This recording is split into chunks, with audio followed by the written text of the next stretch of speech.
snacks.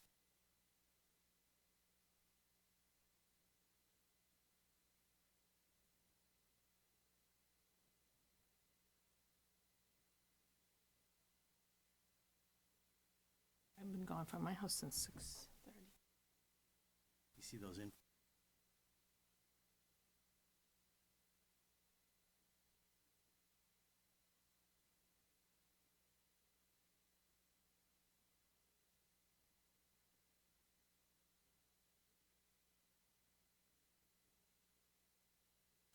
Really?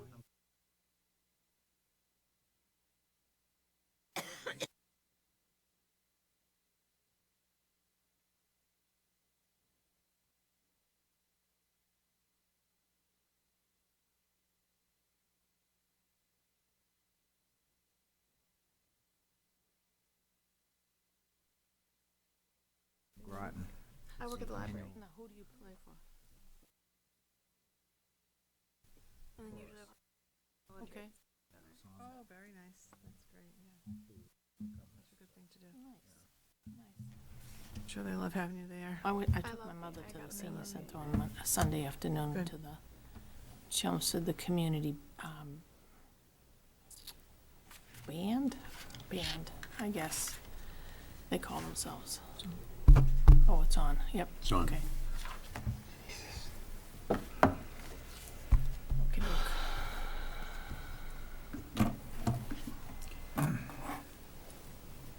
Congratulations, Mike. Thank you. How's the winding down going? I know. Into the grinder, Did as you- they say. Did you find somebody?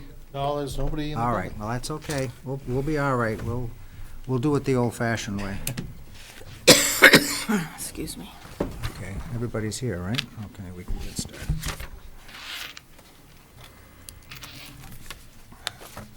Good evening. Welcome to the December 13th, 2016 Charter Review Committee meeting.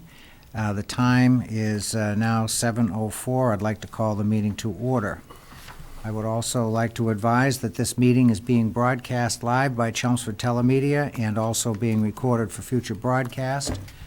And I would like the record to show that there are no members of the media present. No media coverage tonight.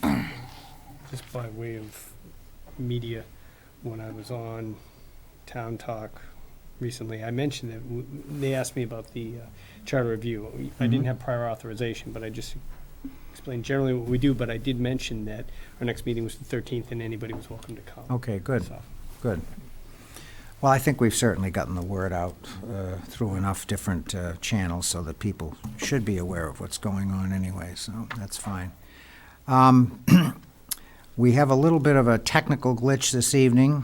For those of you who may be watching on television, normally we have a computer available to us so that we can project what we're doing on a screen, and that's also visible to the folks at home. Unfortunately, this evening we have no computer, so it'll be a little bit more difficult this evening to conduct the meeting, but I think Massachusetts towns conducted meetings for some 300 years without computers, so I think we'll muddle through somehow. And most of the people in this room certainly are old enough to remember when we didn't have that facility.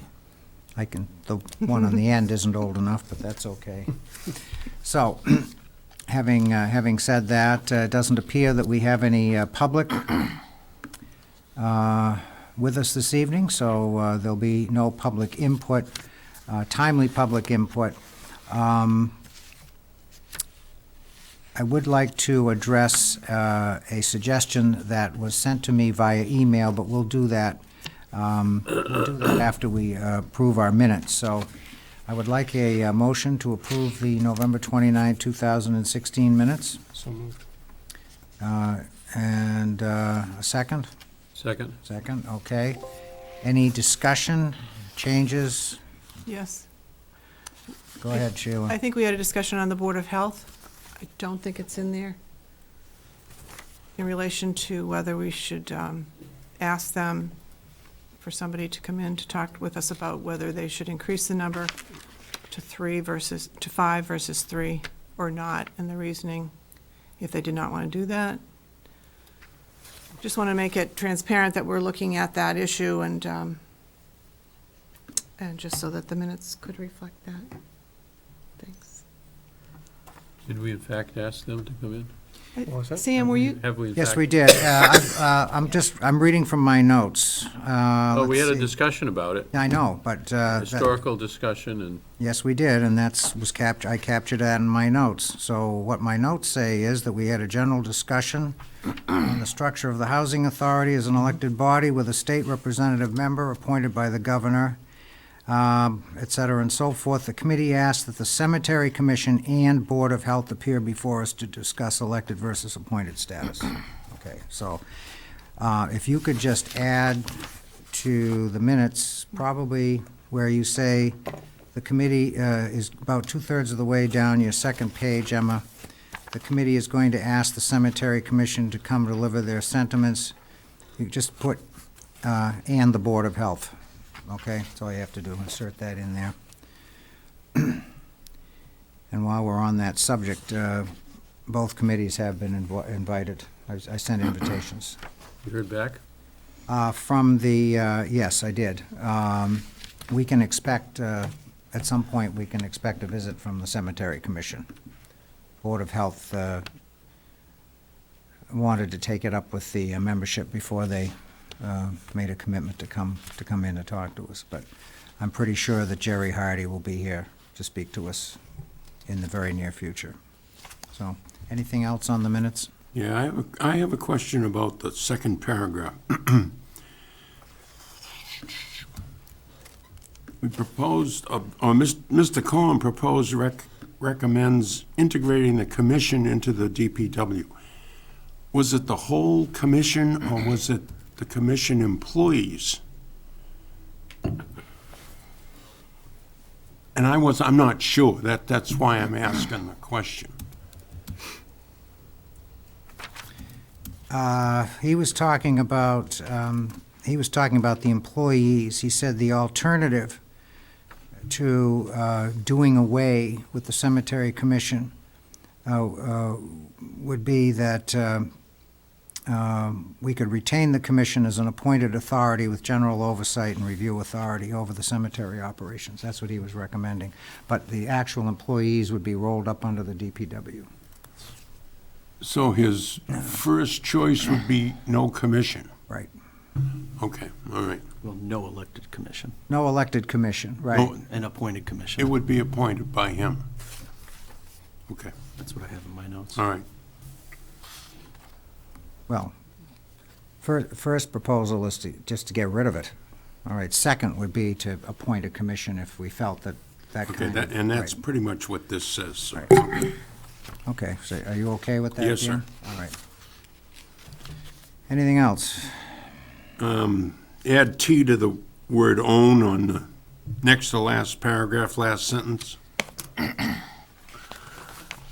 Moten, Where is that? there's a moten to adjourn. oh, Oh, on the last Sorry. page, okay. When we say approval of minutes, motion to approve the minutes, shouldn't we say of 11/23/16?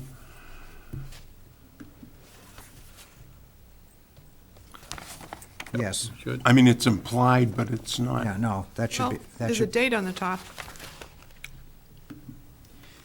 that applies to the entire minutes. Not these. Oh. Yeah, but, well,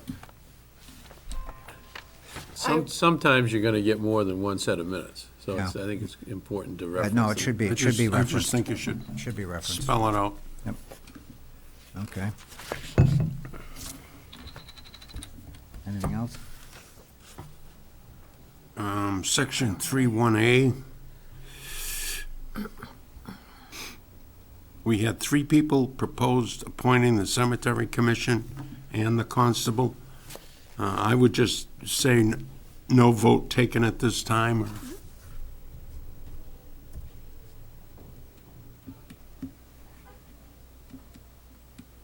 Okay.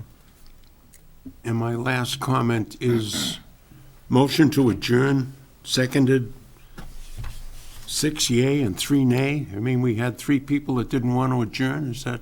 Yeah, Yeah, Yeah. that's how the vote Yep, went. we did. Got to understand, my memory's gone. It's okay, that's okay, Dan. No, absolutely, no I problem said, with gee, it. did we really do that? I may have voted no. Some of us didn't want to go home. That's right. Wasn't Okay. it somebody's anniversary? Wrong again, as they say. That's okay. All set? Yep. Anyone that's it. else? Okay, so I'll take a vote to approve the minutes as amended by the discussion. So move. Okay, second? Second? Okay, all those in favor? Aye. Aye. Opposed? None, unanimous. Okay, good, thank you very much. Thank you very much. Okay, before we get into our review, continue review, public input. I think Valerie found out this week that the link that we have on our webpage for the public input form is not operative. So maybe that's why we haven't been swamped with forms, I don't know. and I don't know how long it was like that, how it's been that way, but, However, so we've excuse me. you know, we've hopefully we've addressed that issue, so we'll check and see if that's been remedied. But I think people are pretty astute at, if they go up on the website and they find that the link isn't working, they'll just send an email anyway, so. I did get an email last week from a town meeting representative, Scott Davidson, who has made a suggestion. And the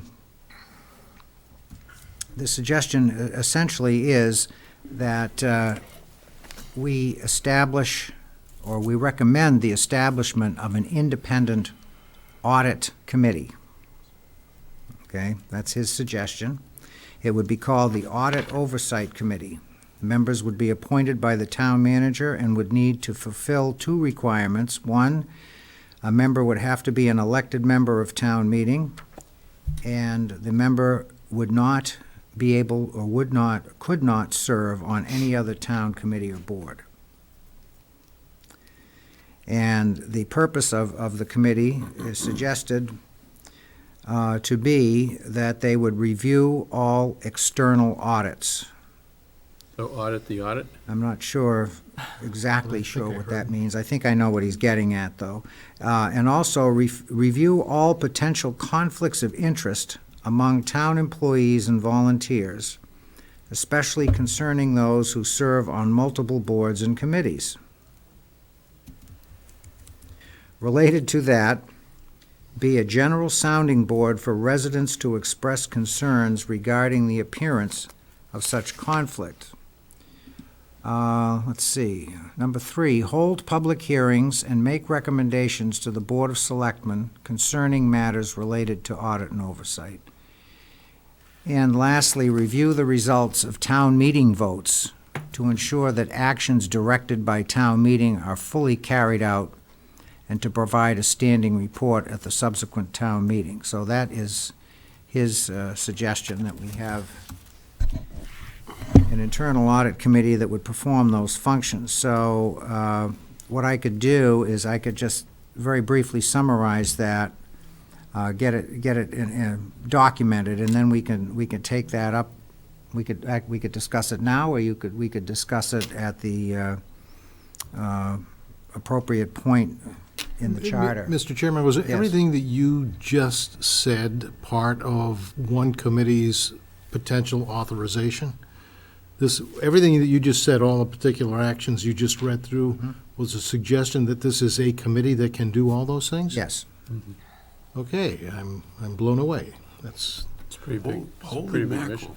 That's, yeah, it's inconsistent and requires a lot of thought to figure out how all those actions in that scope ties together, but I'd be delighted to see it in writing. We should- Okay, We should ask him to come to the meeting. I've actually done that. I replied to him on December 6th. I said, "Thank you for your suggestion. We will consider this as public input and review within the context of the appropriate sections of the charter." And then I asked him to appear before us, and and I haven't heard back from him, so. But I just wanted to get it on the record that he did make the suggestion, so And you're going to provide a copy or something, Yeah. a summary of that Yeah. to us? Okay, good. I'll do that. Love to see it. Do we know if any other town has the committee like this? It seems like it would be an enormous amount of time. I've volunteers. done some research on that. I have not yet found one. Oh. Okay, but I haven't gone through all 351 towns yet. I'm working on it. so. I do have a question. Yeah. An internal auditor to audit the audits, aren't they, they're independent anyway, the auditing company that comes in. So I would think that the work would be redundant by a committee that would oversee them. We have one financial audit each year Right. of the school and the town side. And they report to both the Board of Selectmen and the school committee, I believe. And the audit is available to anyone in town who wants to read it. So this committee There- would have the expertise to see if they did a good job. Well, the one thing that, I think you mentioned 4 or 5 points in here. The things that aren't done now probably is, no one goes looking for potential conflicts of interest. Right now, I think the way it exists is somebody brings it up if they think, anyone brings it up if they think there is, and then you can always go to the Ethics Committee and Commission. So that's not being done. I'm not saying it should be. The audit reports usually make recommendations which I believe Paul and Dr. Lang, is it Dr. Lang? Yes. Dr. Lang. I believe, it's their responsibility to implement recommendations by the independent auditors. Correct. I don't know whether you need to check on the person who's supposed to, anyhow, so. Follow up on implementation of passage of warrant articles.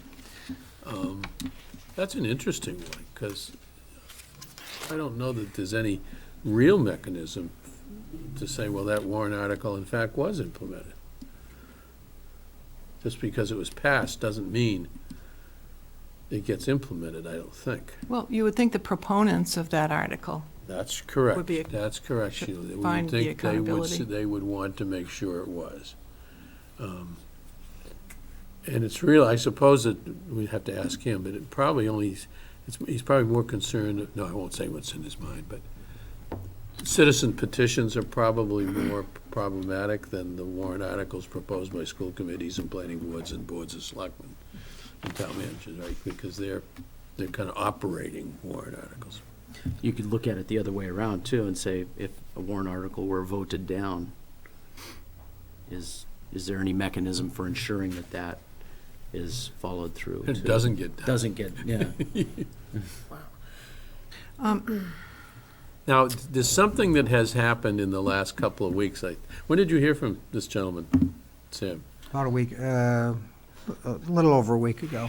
I can't remember what it was. It was something that came up a couple of weeks ago where people were talking about auditing things. I saw it on Facebook. There was a pretty good discussion about it, and I wonder if that discussion is what triggered his recommendation. Don't know. I don't know where he came, something must have triggered it. So it'd be interesting to see what he had to say. Yeah, his suggestion is comprehensive enough. I'd like to have him here so we could discuss it with him. So I see that you responded to him the next day, which is, 6 days ago? So he should have replied by now, so maybe we can reach out one more time. What's his last name? Davis? Davidson, say we've He's a dis- town meeting rep. Yeah. Yes, say we've discussed this, and we really, I feel not uncomfortable, but I feel like he should be here to Well, sure, answer to our answer- questions. yeah, right, Yeah. yeah. I mean, I think the interesting point for me is number 2, reviewing all potential conflicts of interest. Not that there are any, or might even be any, but I think it's is that, I don't know, is it done anywhere now? Is there anyone who takes a look at the broad picture and says, well, this might be a conflict of interest I think here? it's done on a one-off individual basis. If you see something, Yeah, you can raise the question right, of the person, or you can go right to the State Ethics Committee. yeah. So it's And sort of an ask. informal process right now. Because they're pretty quick to respond, I think. Yeah, State law already requires town employees to report apparent conflicts of interest if they see them, that's right. all right?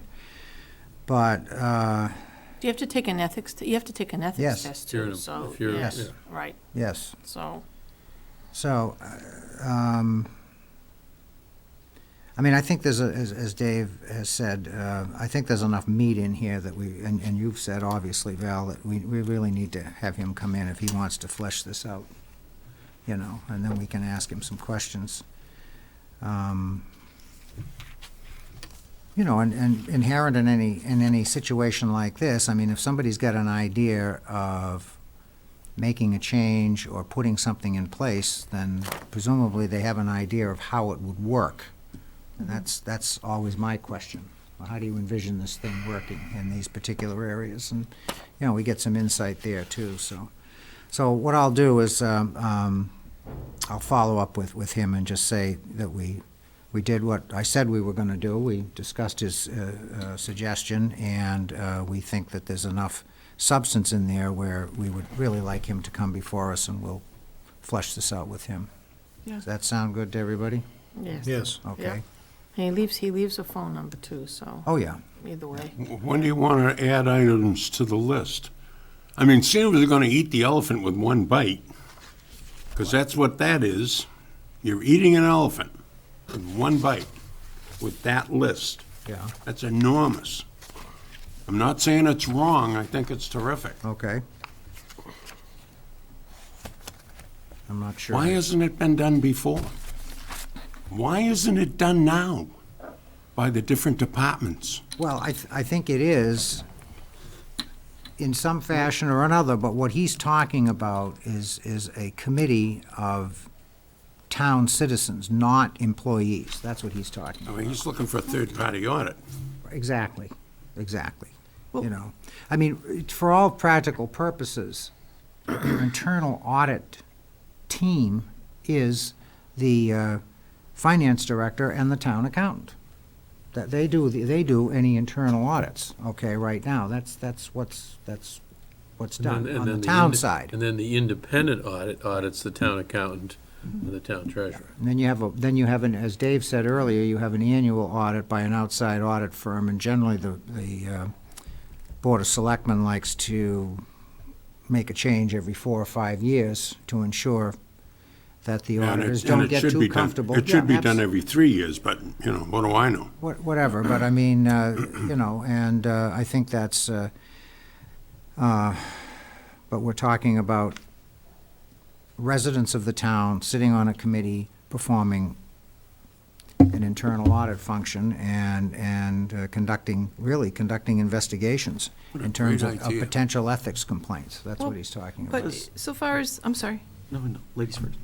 so far as public hearings, I mean, I think the Board of Selectmen have public hearings in relation to the annual audit, and so doesn't the Finance Committee. And also, they bring up the subject at tri-board meetings. So I think there's ample opportunity for somebody to get up after they've looked at the audit and comment on it. Mhm. It may very well be, and Sam, you touched on it, and Mr. Davis isn't here, so we obviously Right. can't speak for him, but, and I think it goes back to this discussion I heard a couple of weeks ago, is there are a group of people who think that all of us who volunteer and who work are in cahoots with each other, and that it's high time that somebody take a look at what all of us are doing. That may be where it's coming from.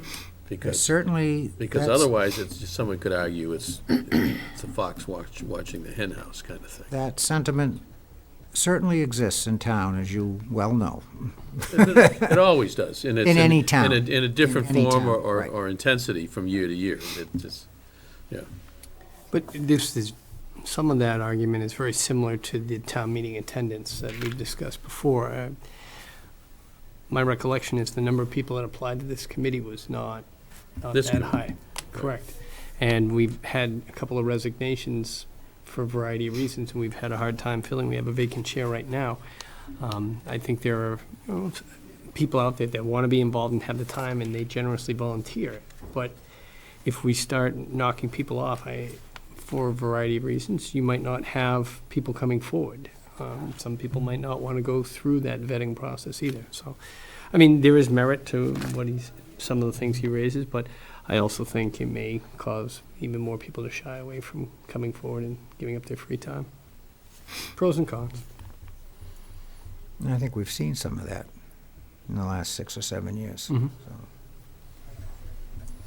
But I think they're great ideas to look at. absolutely. Absolutely. Absolutely, which is why we want to have him in, you know? I mean, he's obviously given this a great deal of thought, so Yeah. he certainly will be able to flesh these thoughts out. So I'll, within the next day or two, I'll reach out to him and ask him to come, so. Is he a lawyer or an accountant? I don't I don't believe so. know. Don't know the answer to that. We can ask him that when he gets I'm here. not being facetious for a change. No, I don't think so. I've met him outside of town Okay. meeting, and I don't believe he is. Good. Can't recall specifically, but he's just a concerned citizen. Okay. Good for him. Does the FinCom have any of this oversight responsibility? When the audit report is prepared, does the FinCom review that? Yes. Yes.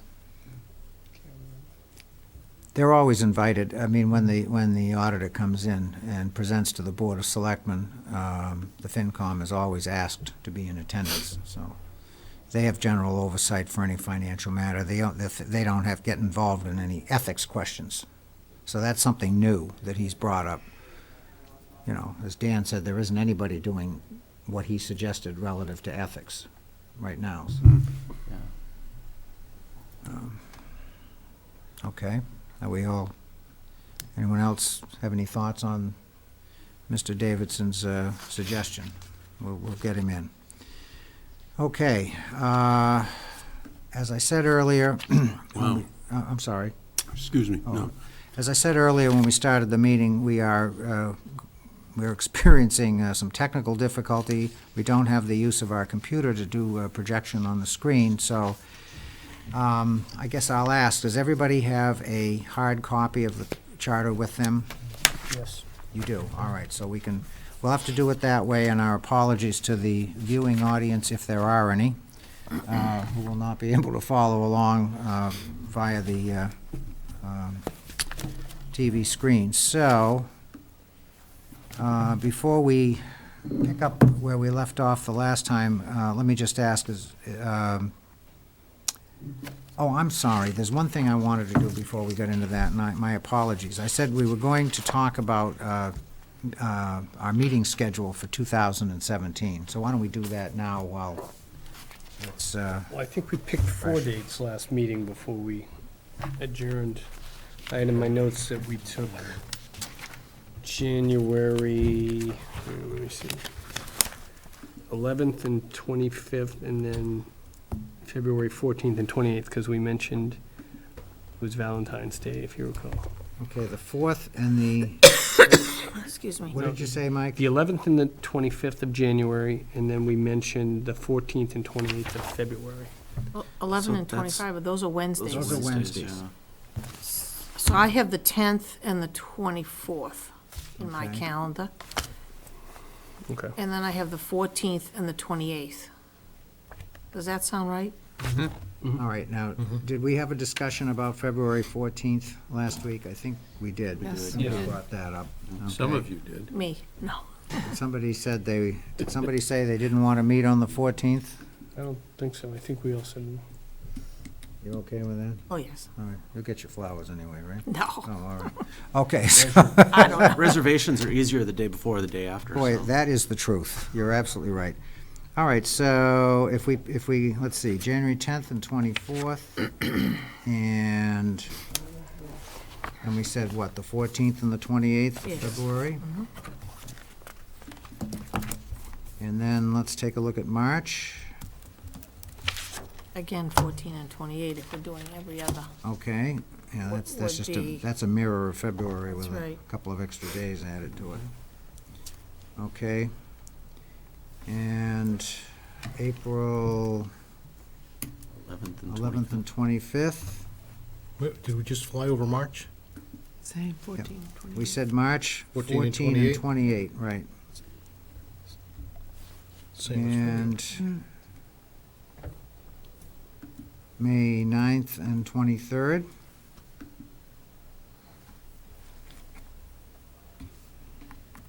And June 6th and 20th. Does that sound okay? We'll stop, we'll just do 6 months out for now. And I think as we said last week, if we find that we're not moving fast enough, we can, there's enough flexibility, we can add a day or two here or there. I mean, we had two meetings meetings, Excuse me, In a week. April 11th and 25th? 11th and 25th, Yeah, okay. okay? And May is 9 and 23. Yeah. Yep. I'll get the dates to, I don't know who to get the dates to now. Should we wait? Why don't you, for now, why don't you send them to Trish Okay. and copy 16, Sharon Smith in the May town manager's 9th and office? 23rd. Will do. Okay? Yep.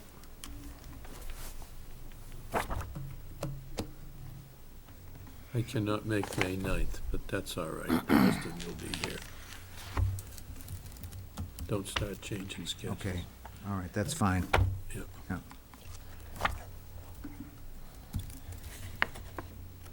All right, that's good, all right. Very good. Set through June. All right, I'm sorry to have interrupted our discussion, but I wanted to make sure we covered that. All right, so, there we go. It's because I guess the Board of Selectmen's meetings are more active. Yeah, this never happens. It doesn't happen to them. Where is the censor for this? I wonder if it has something to do with the number of people in the room. Down there? Does it? You wave over here. Probably I have no audience idea how it works. participation. Maybe they have an override. There are sensors on the light switches, but they're I probably think it's not. like the little sensors, yeah, right above the light switch. Because when you walk in the door, the room is dark, and I walk in and it all lights up I thought that was just for you. Wherever you go, wherever I go. Hey, Okay, so last week, we left off, we had finished section 3-2D.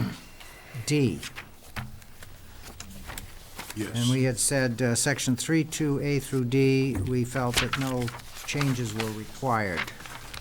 So, we can pick it up on section 3-3, school committee.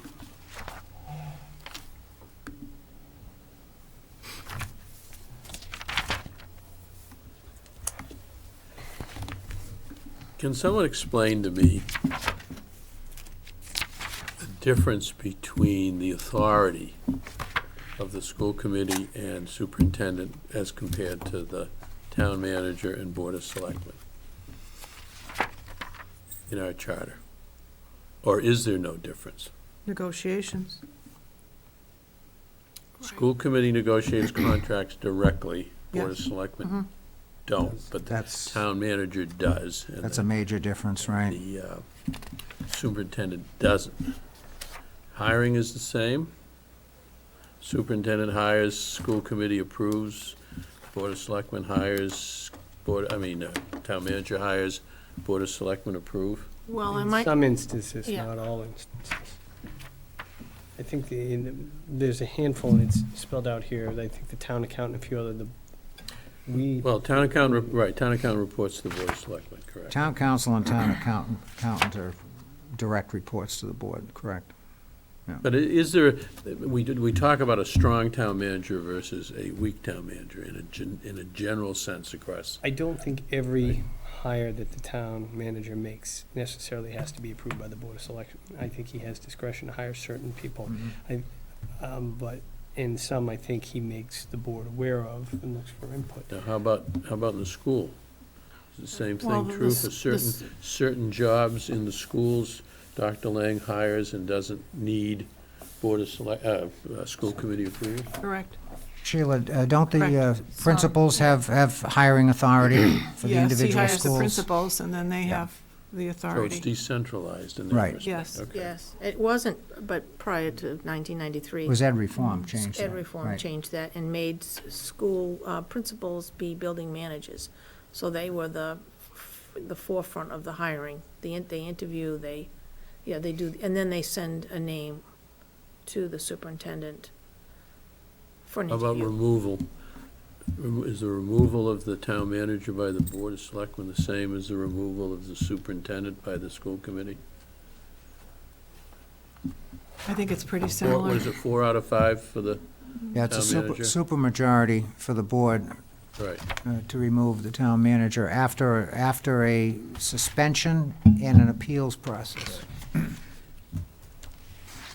The reason I'm bringing up is, I think I need to understand if they are different, why they're different. Well, What's the reason for that? now the superintendent has a contract, right?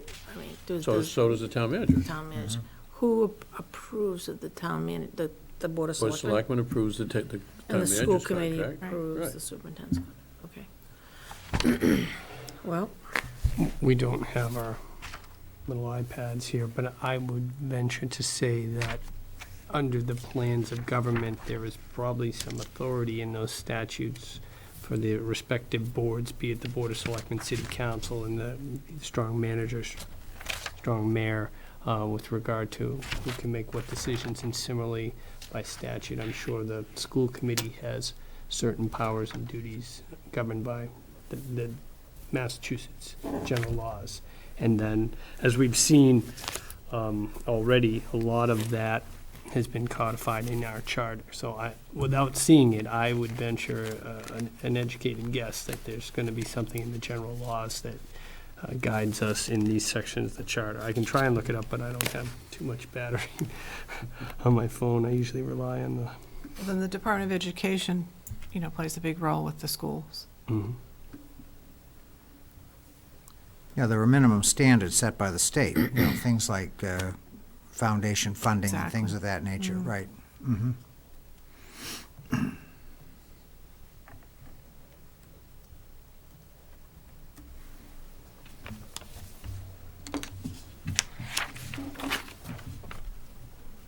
And the other reason I wanted, I can't put my finger on it because I don't know that there is. Is there anything in the way the school committee and the superintendent, is there anything to do with their organization in terms of authority and responsibility that contributed to the situation of 2 years ago that we could address in the charter? Or did that just happen? And that the charter is strong enough? I mean, I'm just wondering if there's anything in the charter that could have been written that might have prevented some of the problems that we had 2 years ago. I can't think of any, but if there are, here, this is an opportunity to address it. So some of the problems were probably related to the exact wording in the superintendent's contract. Okay, so that would be addressed in the contract, In the not in a contract, charter. not in the charter. Right. Because there is no sort of universal contract, there are templates, and there are causes for removal, and there are a variety of other things that go on in And the I contract. suspect the superintendent's responsibilities are also called out in a contract, and in more or less detail than perhaps is in a charter. Correct. Right. Yeah. Well, now, is this the type of thing that Mr. Davidson was getting at in relation to an independent citizen audit group? To ask him, I guess, I So- don't know. It certainly could be covered under his suggestion. Yeah. And of course, the other part of this is the whole budgeting process for the school system, the fact that it's a state law, but there's a one line item school budget as opposed to individual line items. The charter, I think, could require them to be somewhat more specific than that, even though the town meeting only has the authority to approve 55 or 60 million or whatever the number is. They don't have, the town meeting doesn't have the authority to approve salaries or other operating expenses. But I Yeah. wonder if we could I wonder if the charter should require better budgeting techniques? Or if that's not allowed in a charter. And is that micromanaging? Well, Well, requiring somebody to have a budget is not micromanaging, but, and I'm not saying Well, they the way don't. that they do the I know budget. I know they do, Sheila. But as an example, and I don't know whether they probably, so, someone might want to require that every school have a budget that the town sees. They do. Yet does the town see it? The town can see it if they want to. Does it? It's before the finance committee. Well, actually, a change was made 2 years ago. What we do now in town meeting is we used to have one budget article, Right. and the school budget was a part of that article. Now we do it. Now they've severed it, which I think that's a long overdue change. You know, I thought that was a great thing to do. So now you've given the town meeting representatives an opportunity to discuss just the school budget without, conflating it with the municipal budget, so. I don't think the charter, the question I'm asking is, can the charter require that process to be more specific? I think the answer is no, but I'd like, but if it's possible, maybe we ought to take a look at it. I don't think the charter can require the school to budget in a certain way. That's their decision. All the town can do is to approve that one number. well, school committees are very autonomous, as we know. You know, they really have their, and Sheila can tell you that. Section 33 of Mass General Law says school committee power and duties. It's very short. Should I read what Mass General Yeah, go Law ahead. says? Go ahead. That's probably what's in our charter. Well, it's a little bit different, except as otherwise provided in this chapter and subject to any laws which limit the amount of money that may be appropriated in any city for school purposes. The school committee, in addition to the powers and duties conferred and imposed by law on school committees, may provide when necessary temporary accommodations for school purposes, may make all repairs, the expenditures for which are made from the general appropriation for the school department, shall have control of all school buildings and grounds connected therewith, and shall make all reasonable and rules and regulations consistent with the law for the management of the public schools of the city and for conducting the business of the committee. Yeah, that's, So that's a little bit more involved, I think, than. well, the one thing that's in there that's different is our school committee no longer has authority for the buildings. That's the current discussion, right? It's now the DPW and the town manager that are responsible for the school buildings. But that's all right. No, I spent a lot of time thinking about it, and I don't think I can recommend any more specific changes that might try to address what happened 2 years ago, other than, as Glenn has said, perhaps a better defined contract at that time, but that's not a charter responsibility. So what we're talking about right now is section 33B, right? Mhm. So just for the record, section 33A, I don't see any issue with that. Is everybody okay with section 33A, the way it's written? I just have a question. Has anybody on the committee heard any talk about expanding the number of school board members? I would never want to do that. I'm just asking. No, I haven't heard I that. You haven't. have a very hard time getting candidates as it is. Yeah. Usually those offices are uncontested. So, And I haven't heard any discussion No. of having the school committee appointed, which some cities and towns do, right? I think Boston does. Boston does. I It don't- tends to be bigger yeah. cities, I think. Right. I don't know if there are any towns that do it, but there is that ability, there is the ability to do Yeah, that. they're also compensated. The Boston School Committee, they're paid, so. Well, so the city councilors. So we're okay with Section A, so we're still talking about Section 3B. Dave has been talking Yeah, about that, so any changes, any specific changes that you might like to recommend on Section B? Or do we want to commit that to further study?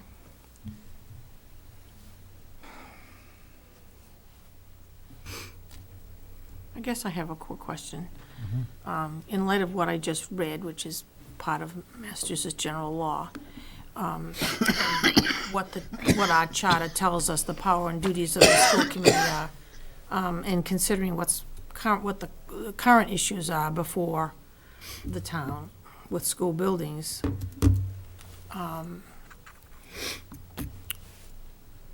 is the school committee responsible for those buildings? Or does our charter sort of supersede what Mass General Law says? Or are we open to interpretation of that? Well, I think, you know, the way I would express it is, when this section was written, it was very nearly consistent with the Mass General Law that you read. Basically, what that says is they're autonomous, okay? They run their show. And what happened in Chelmsford, and other towns have done the same thing, relative to the maintaining of the physical infrastructure of the school department, they've made an agreement with the town that the town will take that over, and that's what's actually happened. It started with a memorandum of understanding that we had, the school committee and the town reached an agreement that the town would take over that responsibility. So I think statutorily, the school committee has that responsibility, but there's nothing that says that they can't make another arrangement or they can delegate that. They've effectively subcontracted. That's exactly what they've Okay. done. That's Okay. exactly what All right. they've done. But Okay. shouldn't there be a point that the school department is also very much responsible for the buildings? I mean, I just don't want to Well, think. that's that- what Valerie was reading. That even though it's been subcontracted Right, They still. to the DPW, they still have the ultimate. right. But is that true Ultimate here? Well, then, I don't think they're acting that way. Whoops, I shouldn't say that. So is there something that we could put in there to strengthen that? No, well, state laws are pretty clear. I suppose you could add that language to our charter, but that might cause more confusion than. And if, once it goes into the charter, the only way it can come out or be modified is by a charter change, which is large. So if it's written rather broadly here, you have the flexibility of that, being able to enter into a Because memorandum. you're right, Mike, because this language existed before that subcontracting of the work, right? Right. Yes.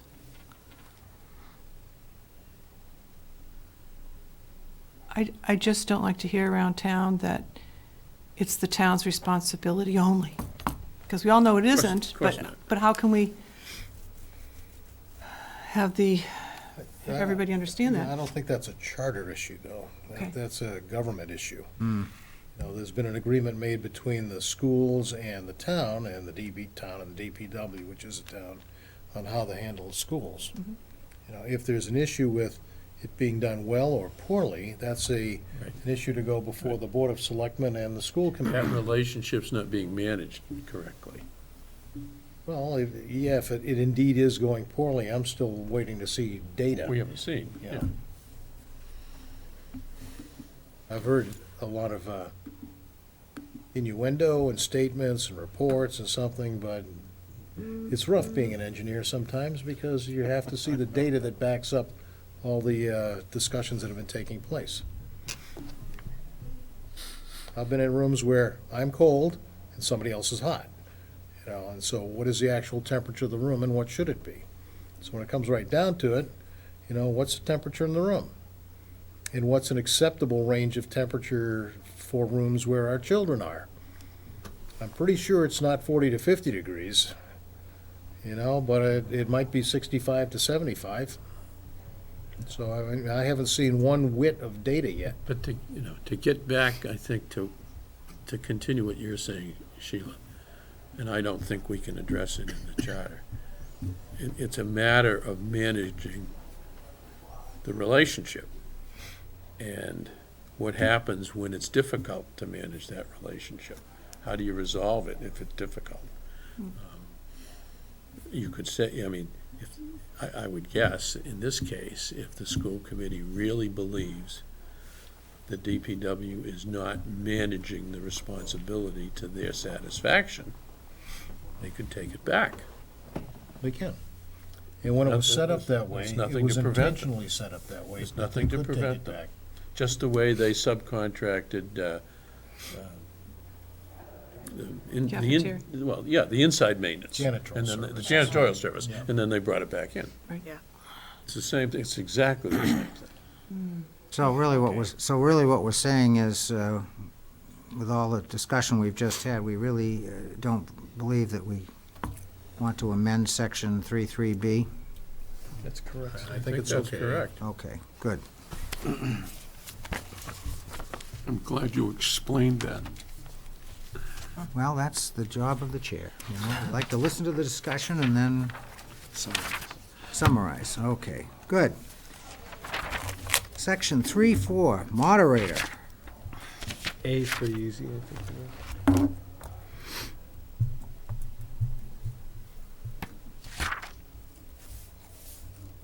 Now, actually, we could change that if we wanted to.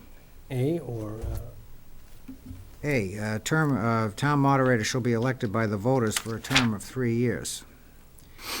And that's not the way it's done in all communities. Term or the election? The election, in some Some towns, they elect a regular the town town meeting. meeting elects the moderator on a per-meeting basis. correct. Wow, Amazing, isn't it? really? Yes. Well, we did that last year. We elected Mr. McCall Nobody else wanted it. On a temporary basis, on a right. temporary basis, yes. Nobody, No, it's interesting that, of course, I can understand why it's the voters elect the moderator. That goes back to the days of open town meeting. when we were on the Moderators Review Committee, each of us was given a copy of Town Meeting Time, which is a treatise on New England town meetings. And I'm sure Sam read it cover to cover. I read it cover to cover. Yes, I did. It was a fascinating read about the history of town meeting, but it states very early on that traditionally the town moderator was elected by the body. Mhm. So at each meeting. So. Each meeting, right? Mm-hmm. I would recommend against that, Would you? because that could be very chaotic at times. Oh, The moderator has to step down for some particular reason, well, that's okay, but you'd have to add another day to town meeting. It's funny, I never really thought about this. I was just, as Mike was speaking, I was just thinking, I think the fact that we have a representative town meeting makes this section very important. I think it's even more important to have the moderator elected at large when you have a representative town meeting. That's just my thought, So I would not recommend that any change to that at all. I think it's probably a good provision, so. Why is it only 3 years? Well, Mass General Law says 1 to 3 years. Right. Moderator shall be elected by ballot at the annual town meeting School committe's 3 years, for the term planning of, board's 3 years, board of one- selectmen's 3 years. or 3 years, I don't know. When was the last contested town moderator? It was when John When John ran Crone against in Dick Dick DeFreitas. DeFreitas. Because I would suspect an awful lot of people in town don't know what a town moderator does. Mhm. And under state law, is broad discretion Yeah, to do whatever He he runs wants. the meeting, right? Right. But I think the appointment of the finance committee is by our bylaw. Right. That's not in our charter, right? No, it is, it's, It's right there. Right, Yes. there it is, yeah. That's section B. Are we okay with A? Yes. Yes. Seeing as I can't get it moved to 5. Okay, now, Dave, section B. You were talking about the Finance Committee. No, I just said that, remember, we've had some discussions earlier. Was it Glenn? Glenn had Yeah, Glenn. suggested changes. And I don't know, there hasn't, well, we don't have any citizen input. This is the one where I think you could hear an argument that says the Finance Committee should run for office or be elected by the town meeting at large as opposed to the moderator. Well, we can. I think it works very well the way it's done. Well, we I had think a- the one thing we I have- like about the moderator appointing the Finance Committee is the moderator has time to interview and find qualified candidates. And I think in other venues, that wouldn't be the case. And I think that's really important. And if it works poorly and the moderator comes up every 3 years, it can be fixed. Yeah. As you would say, self-adjusting. Self-adjusting, right. So I'm trying to think of times when the Finance Committee has really been, off the bus. I mean, I just can't think of, I really can't think of any time when they've been giving us information or analysis, or their votes were so split that, there was something to be concerned about. So can anybody else think of anything? and I think there's always been a balance. There've been people who are financial professionals, there's also been Right. people that are non-financial, there's been engineers, different folks on there, so there always seems to be a very good mix of residents that bring something to the table, so that there are common sense decisions made. And I think a lot of people put a lot of stock into that Finance Committee handbook and the recommendations that are in there because of the makeup of the committee. They don't really determine any outcomes, but they provide the information that lets us make a reasonable decision. Right. And so far, I've been satisfied with it, but it's, and they don't always vote unanimously either, which is fine. I'm not sure we should make a major change here, but that's, we're not doing any of that yet.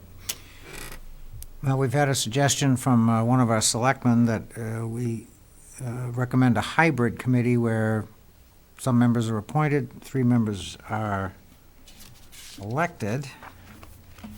And I think the chair was to come of the 3 the elected. chair would come from the elected group. There are 6 communities in the state that actually do it that way. There are 33 communities where the Finance Committee is an elected board. All members are elected. And what kind of communities are those? Small communities. Well, the largest one I could find was Tingsboro. Tingsboro elects their Finance Committee, and their population is close to 14,000. So that's a good-sized community where the FinCom is actually elected. But that's not the norm. It's, like I say, 33 communities do it that way, so. I think it's very interesting to look at election of 3 and appointment of 2. I just think it's a good meld between, the problems with, well, would this be political or not? But our experience has been that it hasn't been political. So what would you be trying to accomplish, or what would you accomplish by changing something that works? It would give the general public more confidence because they had a chance to vote on it, on the person. Now, Sheila, I'm sorry if I missed it, are you recommending potential elected body in total, or are you following Glenn's suggestion of 3 members? Glenn's suggestion. Okay. How many members on the Finance Committee now? There are 7. 7, not 5, right. Right, so his suggestion was 3 elected, 4 appointed by the moderator. Just so that the general public has a say and they can't come back and indicate that this person's in that So how pocket, this often does person's in that that happen? pocket. Remember, Glenn happen. said that if you don't like the appointments that the moderator is making, you get rid of them. Can the moderator, Yeah. right? But I'm trying to think of when the general public, based on finance committee issues, has had a major issue with the finance committee. Again, I'm having trouble with that. They haven't, not that I remember, but it's just an added interest that would give the general public a little bit more power in the decisions that are finally made Do they- or Do recommended. they want it? Do they need it? It just seems like everybody feels that, I shouldn't say everybody, but there's always a discussion that people are slighted because they don't have enough say in what happens in the general government. Unfortunately, they don't understand that they have more say than they actually put their efforts toward, but just a thought. I can't remember the last time I heard any criticism Nothing. Yeah. the finance committee had done. What's our percentage on an average election for voter turnout? Just the local? Between 15 and 19. Say under 20, Say yeah. 15, 15 to 20, yeah. But you do have the discussion that they should be all elected. That's been going on for years, so that would be the same, don't you think? I've missed that discussion. I think that was the zoning board of appeals. That was suggested. Well, I've heard for years about Have you? the finance committee. Have you really? Yeah. Okay, And you were on the finance I committee. was. yeah. Missed that completely. Yeah. There's probably a variety of different models. I don't know, in your research, Sam, did you look at larger cities and towns to see, or did you only go up to a certain, when you were looking at whether finance I did committees? I did a sample, and You the did? the ones that, generally, it's the ones that are elected are the smaller communities where they do not have a strong manager form of government. Okay. Okay, it would be a selectman, administrative assistant, or executive Secretary. secretary type situation. Like, Tingsboro's a perfect example. I mean, that's how they do it. They don't have a town manager yet, do they? Or do they? They have a town administrator. Yeah. That implies there's a strong board of selectmen. Right. And then he just facilitates the Like we did before. Like we had. yeah. Before Bernie. I like the electing three, but I don't like restricting the Chair. chairman to those three, or to one of those three.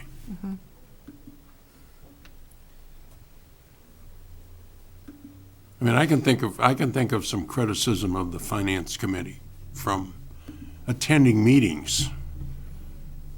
There are an awful lot of people that attend. Unless you're pitching, there's nobody there except myself and Mr. Chase. Very few. Well, you know that, But the criticism I have is that some members are very anti-Neshoba. And that drove me crazy. Neshoba School Neshoba District? Tech. Oh, okay. It seemed to me, from what little bit I've seen of them, the superintendent was doing an outstanding job. And there were some members that thought it was just terrible. Isn't that an argument against having elected finance committee members? They would run on issues like, I support more funding for Neshoba, as opposed to being somewhat Or less. independent if they're appointed, or less, as opposed to being somewhat independent because they were appointed.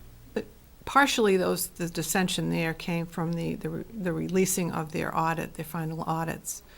And it also goes back to the state. They're not under the same, being the regional Right, school, they're right. not under the same regs that our schools are. So sometimes it's a misunderstanding.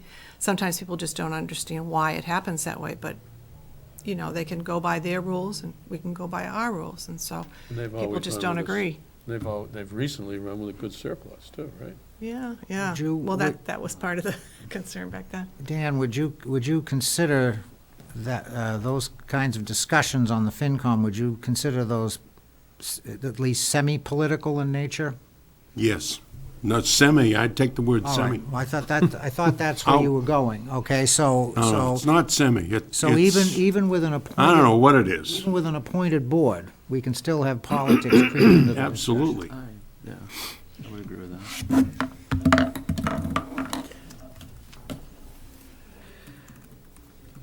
Because idea of- human nature is what it is, right? Yes. Okay.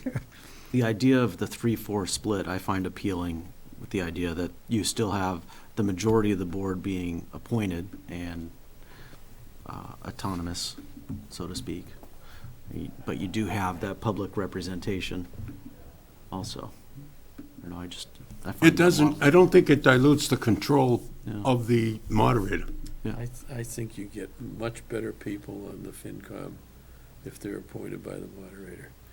I mean, you could get not that he shouldn't be on the FinCom if he's elected, but you could get a bozo that doesn't understand anything. That's absolutely true. You're not gonna get it, it's less likely. Of course, you could still get it you if know- it's appointed. My concern over that isn't as great because the FinCom is a non-binding, non-voting body. That's true. You know. So even if it does have a person that has lacking skills, the impact to the town is Yeah. not. Maybe the FinCom. So in an is- election, someone who was putting themselves forward to be elected as a member of the Finance Committee would have to participate in debates, I'm sure, put out a statement, created biographies, make their background known to the public. Am I correct? Sure. Yes, As a- they'd as a- they'd have as to a- run for the office, They'd have right. to run for the office. So isn't that in and of itself sort of vetting for the office more than a moderator who appoints someone to the Finance Committee? And the public, we have, until they're appointed, we don't really know who they are, what their background is, or anything like that. I think there's two sides to the story for sure. And guess I won't say anything else. No, keep going, you're doing well. Well, I also think, having been on the finance committee, like several of us have, there were a lot of people on there who had incredible financial acumen that required enough that I don't think they would have run for public office to get on that board. But to apply directly to the manager and go through a one-on-one, at least when I did it, it was a one-on-one interview, not standing in front of television cameras and having to campaign. I think you would eliminate a certain segment. And many of the folks that I know that work in that industry seem to be much more private citizens than people that stand up behind the microphone and try and run an Like election. I was on FinCom for a number of years, I never would have run for it. I'm just not that kind of guy. So that's why the hybrid Ditto. would give us the opportunity. So that's, agree. that's an argument against a total election of all the members, but what about hybrid?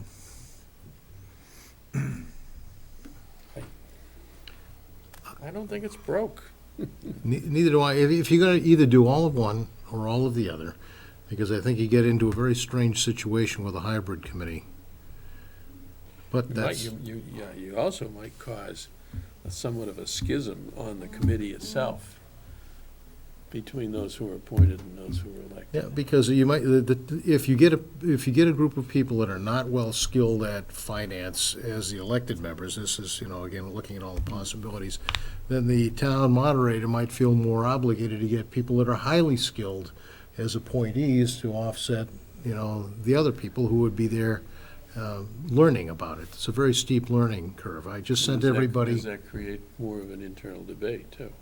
Good, between, people that do finance for a living and people that got Yeah. elected. Yeah. I just sent everybody the deliberations of Wayland on whether to elect or appoint a finance committee, so you can read those at your leisure. Well, in relation to the steep learning curve, it's a steep learning curve for some people that are in finances and business, because the way to do business in the town is so totally different than the finances in business sometime, and so it is very different. Even for them. That is true. That's right. God forbid we run this town like a business.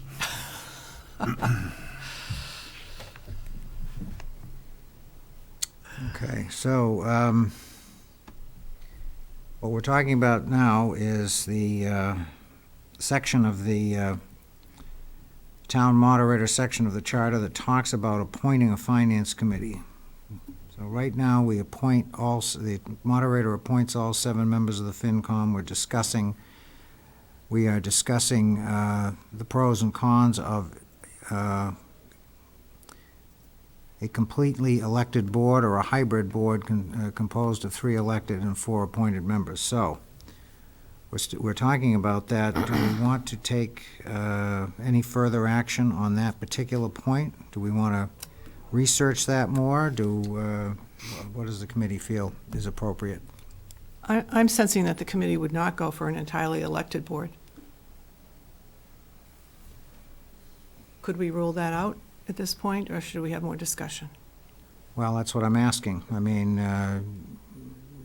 would people feel comfortable taking a vote? Not gonna vote on it tonight. What's the other information that we need Yeah, to get? well, I think we've already said that we're going to defer our votes until we get through the whole situation here. Can anyone suggest what other information we would need to make a decision in any way? The only thing The I fact that 85 other towns do it differently doesn't mean Chelmsford has to do it differently. That's true, but That's true. one thing you could do is you could have a representative come in from a community that has a hybrid model and get their thoughts if you wanted to get that granular about it. So, it's up to the committee. Isn't there a Massachusetts Association of Finance Committees? Yes, there is. What could they tell us? We could ask them. That's a good suggestion.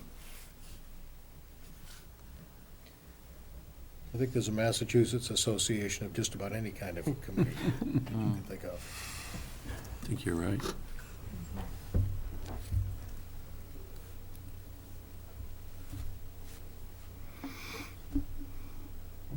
It's actually a pretty strong association. Yeah, you've been to the annual meetings, haven't you, Very good. Sheila? Yes. Yeah, and Mike, and, they're actually quite good. What the Charter Review Committee did back in 2006 is there were a lot of issues that had, 2 sides of the coin. And what we did is we looked at the pros and cons of each side of the coin.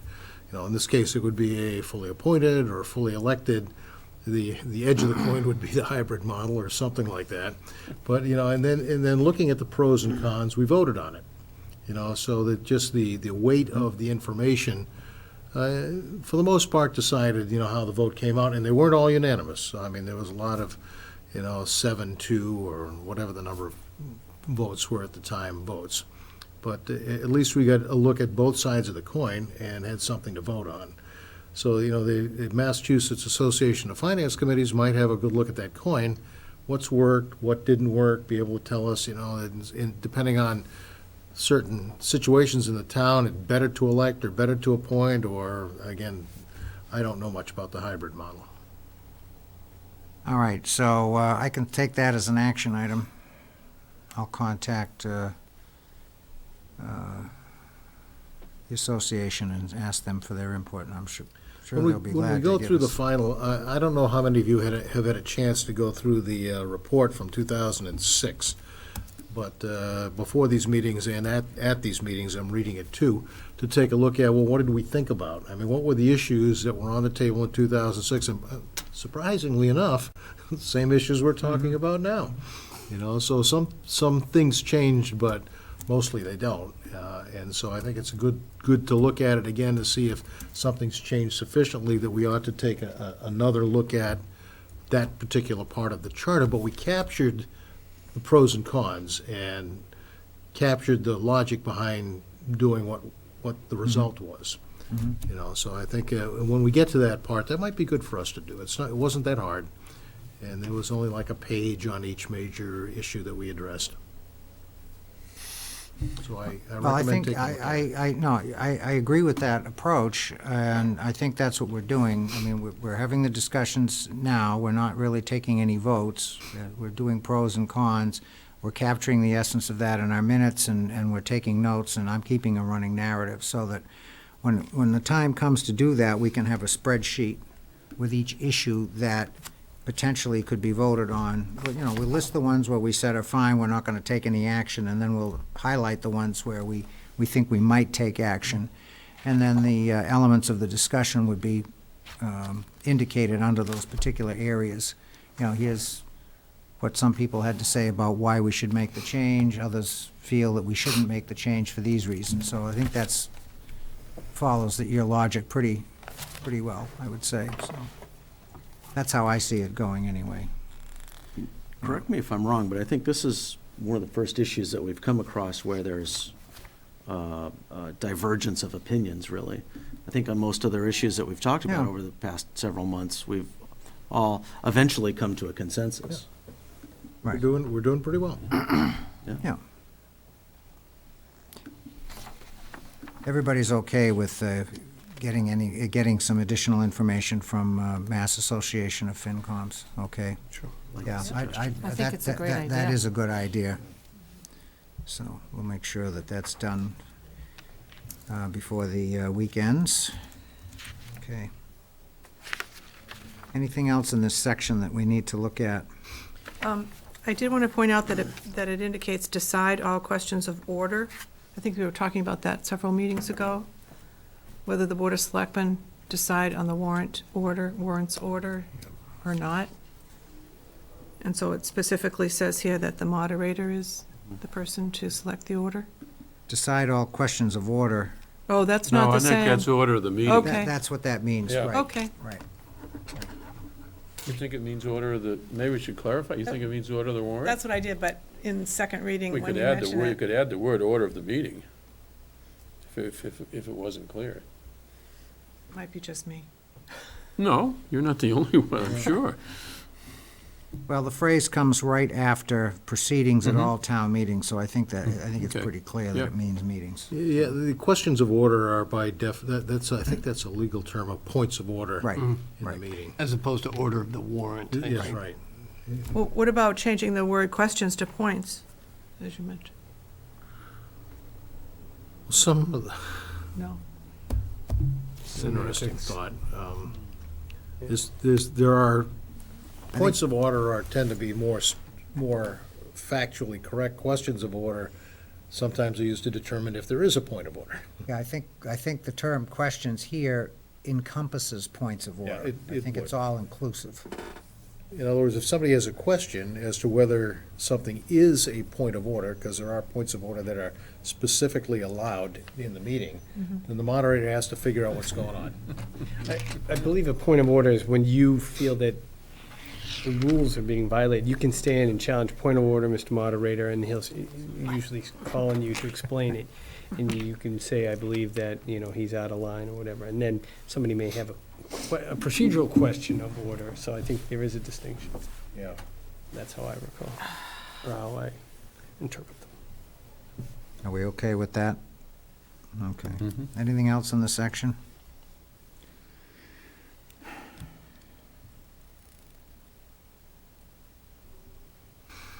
Hearing none, I guess we're okay. So we have the one open issue in that section, which is the appointment Mhm.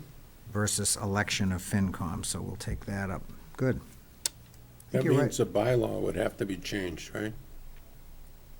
I think so, Yes, because it says by Yes. bylaw. yeah. So that wouldn't require a charter change. Because the moderator shall appoint a finance committee as provided by bylaw. So if That's we it. say he only has to provide 4, Right, that can be done by a bylaw. right. But something would But have to be But added the bylaw elsewhere. would have to be adopted by town meeting. Right, but we wouldn't have to go through a charter change. So Right. you could effectuate, Unless you had a completely elected FinCom. No, even a partially elected FinCom would require some statement in the charter that we're going to do that. But the statement is the moderator shall appoint a finance committee as provided by bylaw. So if we No, change. right. In this section, that's fine. Yeah, if we That's change fine. to a totally Yeah, but elected. in some other section, if there was a hybrid model, you'd have to Right. make a charter change Well, to if we were gonna have Right. an elect. elected, we'd have a separate section. Correct. Right. I've been trying real hard to say what you just said. He just said it. Okay. So we're okay with that. Section 3.5, A. Planning Board composition, A. This is the Planning Board, which is presently elected.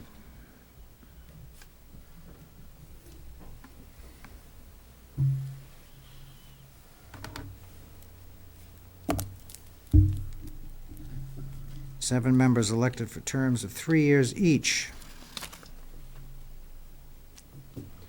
And then it talks about the provision of associate I don't members. understand that second sentence. There may be one associate member of the planning board when the board is designated a special permit granting authority under the town's zoning. It's that section, when the board is designated a special permit granting authority. I don't understand what that means. If the board is designated the Is it the board being classification- designated? Yeah, They are. Or is the board designating a special permit? No, they are they are, yeah. a special desi- permit granting authority. They have been, and is it a one-off, is it done on a one-off basis, or are they permanently I designated? believe it's permanent. Oh, okay. So our planning board has been designated a special permit granting authority. Okay, that's what it means. Okay.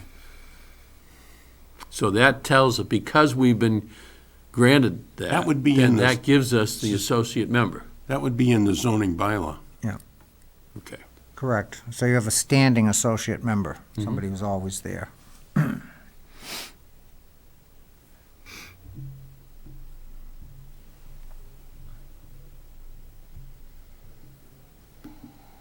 And why is it 2 years for the associate member? I wonder. Very last sentence.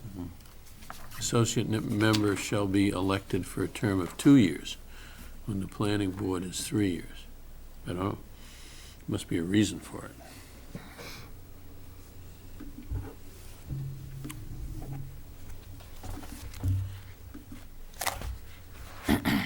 Now, the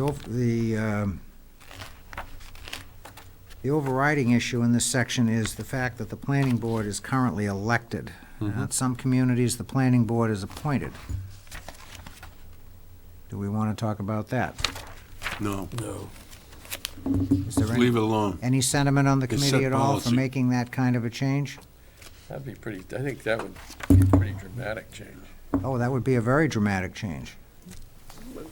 I think we've been consistent in policy making, setting boards are elected and administrative boards are appointed. Okay. So if they were appointed, they would be appointed by the town manager Yes. or the board of selectmen? Either or. Selectmen. And Either the or. board would approve? The towns that I know where the planning board is appointed, they are appointed by the selectmen, to give it at least some democratic aura, okay? As opposed to being appointed by a town manager, so.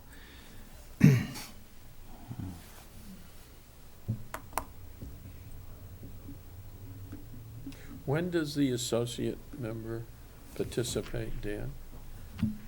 When does the associate member participates as a full member but doesn't vote unless somebody's not there? Is that how it works? I don't know. Sometimes people have to recuse If they're themselves. recused. right. Okay, so then they would sit when someone has to recuse himself. And so is that the only time an associate member acts? I don't think so. I thought it was in the absence of a regular member. That's what Yeah. I thought. Now, does that mean like he's out of town for 6 months or something? and No, he's not at the meeting. That where the vote is? Right. He misses the meeting? misses the vote. Where the vote is called, okay. Right. Then the associate member who has attended all the meetings can vote, okay, yes, I understand. Because he's aware of the issues. Yep.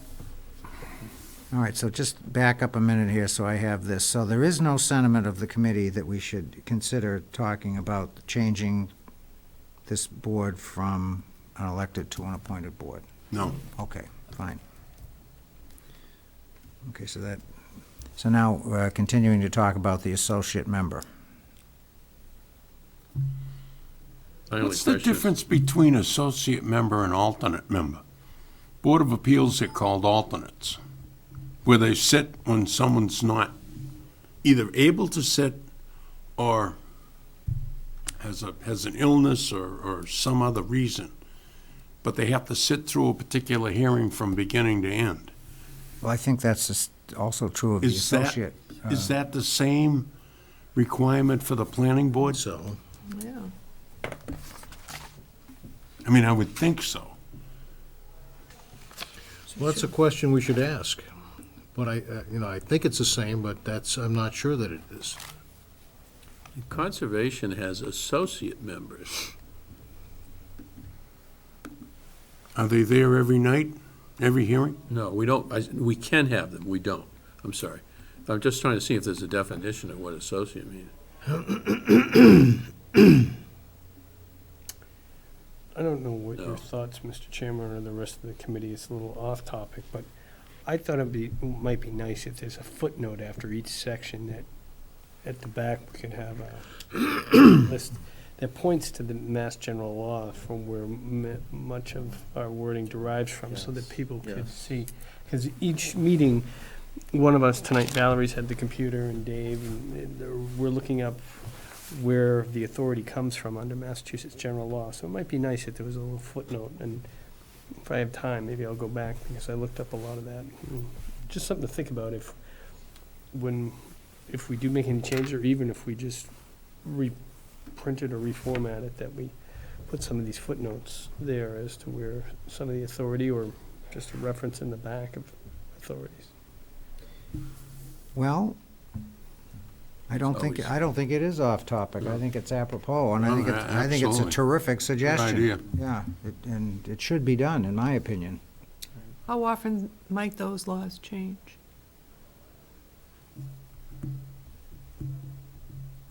No idea, but they do change. You know, that's the thing. I mean, well, it could be a reference. It's Yeah, a it's a- great idea. It's unlikely that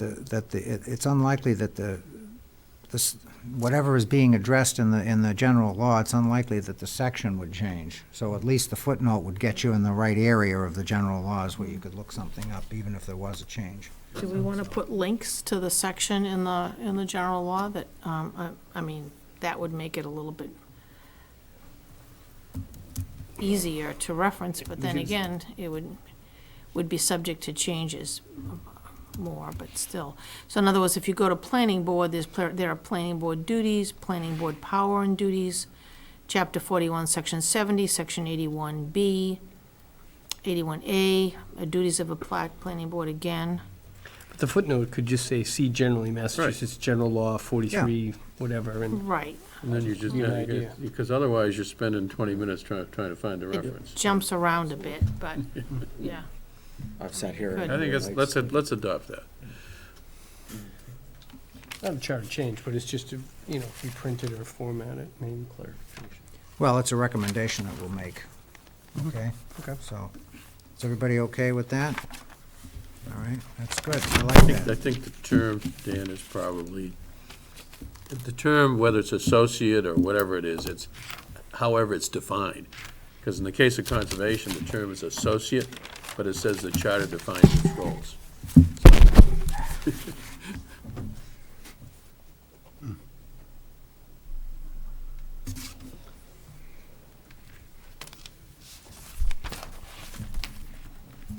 Okay.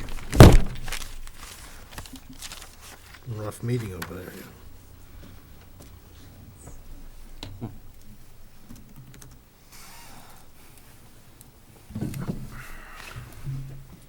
And I'm sure there's statutory language covering this. Associate members, alternate members, whatever, That's why I think it'd be a handy reference guide when we're discussing these things, what our options are.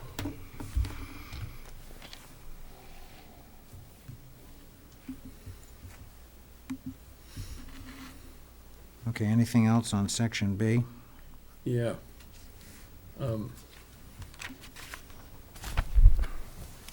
There's one of the subjects of discussion recently in the debate to whether or not adopt an overlay for Route 129 was, what is the planning board supposed to do? And nowhere does it say that the planning, and I think George Zaroulis said, well, the planning board's responsible for the development of the town. Which makes sense to me, and that's what they use, that's what zoning and planning does. There's no reference to development of the town in B. It says, make studies of resources, possibilities, and needs of the town, and to make plans for the development.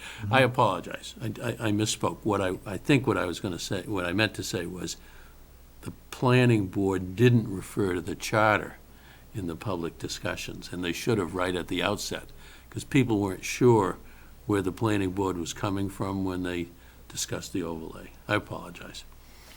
It says the right thing. Okay. Well, no, I think It that. says the right thing. I think that is a pertinent point for me, because to make plans for the development of the town, so I guess that making plans is up for interpretation by some people. In other words, certainly planning for an overlay district is making plans for development of the town, right? But how about promoting that to businesses? Oh, Is you that mean- the you mean- job of the planning board? You mean to get businesses to locate in Chelmsford? Correct. Oh. No, I don't think it is. It's I think the and that's what this, do we still have the Industrial Development Committee? Or is it long gone? Economic development. It's now Economic Development, that's probably their responsibility. So it's there, yeah, okay. But what planning board says is this section of town should be zoned commercial, this section should be zoned residential, this section should be Right. rezoned Okay. multifamily or whatever. Okay, And that, to me, is development of the town. development. Not how it's executed, but where it's gonna be. If I remember from the town meeting discussion, the Economic Development Council was involved in the overlay discussion. Right. Yes, they In were. fact, I think they went They to were. this planning board and said, look, we need to make a change in order to do X, Y, Z. And that's exactly. And planning right. board took it on with Evan and came up with the zoning changes. Totally consistent with Section B. Yeah, I apologize, I misspoke. It's okay, no problem. I do have a question when it says to make plans for development of the town. It doesn't sound strong enough. It doesn't sound as strong as it actually is, and I'm just wondering, would it strengthen the sentence to say to initiate plans? So that people understand, okay, this is where the discussion actually starts to take place, so that things can be formulated. Do you want them to finish the plans? Well, they certainly aren't gonna execute them, right? It's private No. developers or home Plans, builders. plans are guides. Gives you the information you need to take the next step. Gives you, the boundary lines, gives you the zoning, gives you, plans, show you what you can do. Plans are the referee, not the recipe, not the chef. Right. Outside of planning, we have a lot of that, where we have a site plan development committee, or site plan committee, and then a site plan development committee. One does what you said, and the other implements that one. And planning board should not do the implementation of a plan. That's what you meant. You said initiate. Initiate, and you could even have initiate and plan, but The only reason I was hesitating on initiate, because that's starting a plan. Yeah, that's, Not finishing. Too And, much. and making a plan, I think you can interpret as that has an end result, which is the plan. How about while planning for the development of the town? Say that again? How about while planning for the development of the town? Maybe I'm reading the wrong section. No. Where are you reading? So I'm she's reading, suggesting a change. That second half of that first sentence Right. would be, make studies of the resources, possibilities, and needs of the town while planning for the development of the town? So planning is an ongoing process as opposed to making a plan, which is an output. mhm. When you make a plan, here's a plan. If you're planning, you're still, you're stirring, I don't know, the chef analogy. You're Yeah, still no, that's a good analogy. stirring No, the that's batter. That's a good analogy. It's when Yeah. I forgot, the eggs aren't in there yet. So I don't it's know. an in-process thing. But when you make a plan, at least the way I'm reading it right now, is I made a plan, here's a plan. So any words that are at the start of the making process or during the making process don't get you to the end of the process. So if there's a word that suggests that a plan emerges, you end up with a plan. But make a plan, at least the way I'm reading it is, here's a plan. I made a plan. It's been made. I baked a cake. So it's worded stronger that way, yeah, Yeah. okay.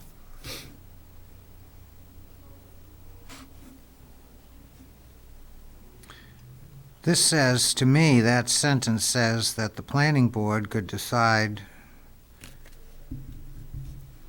to change the character of the town.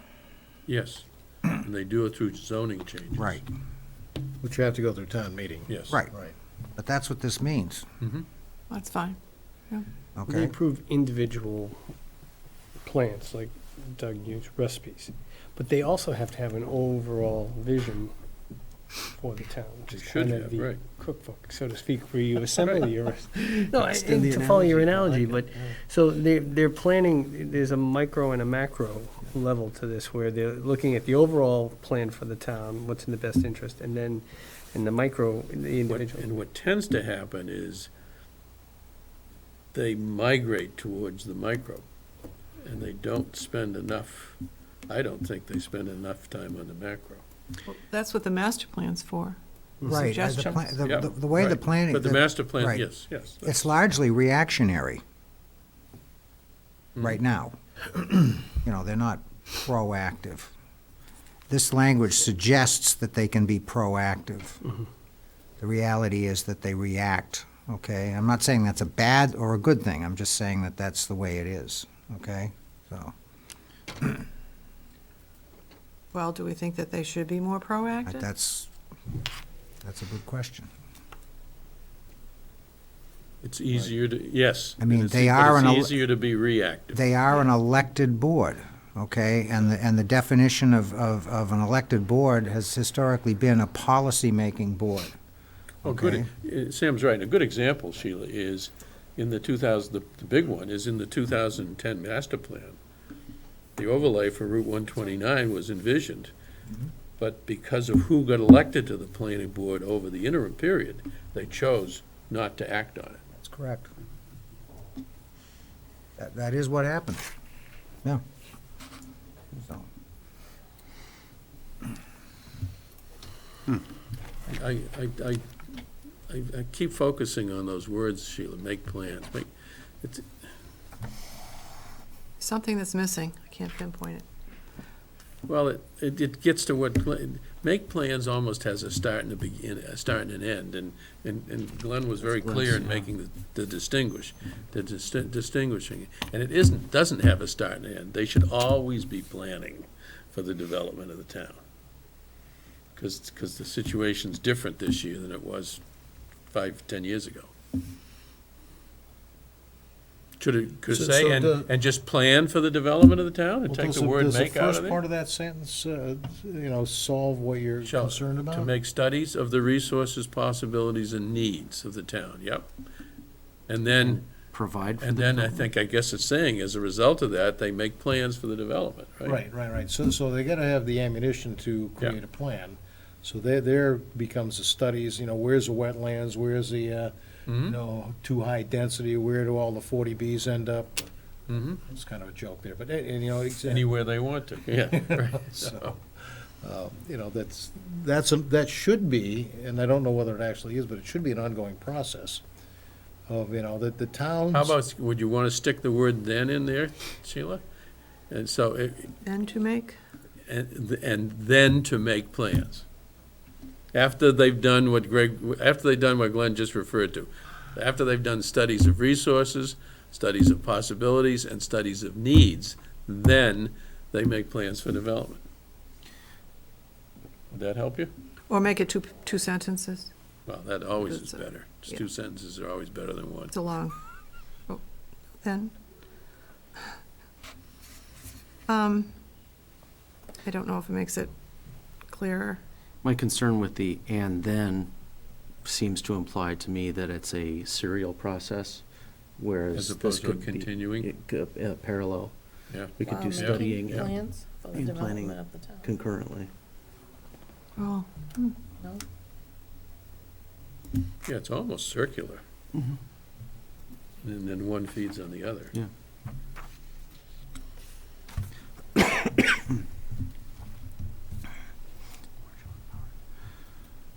Possibilities.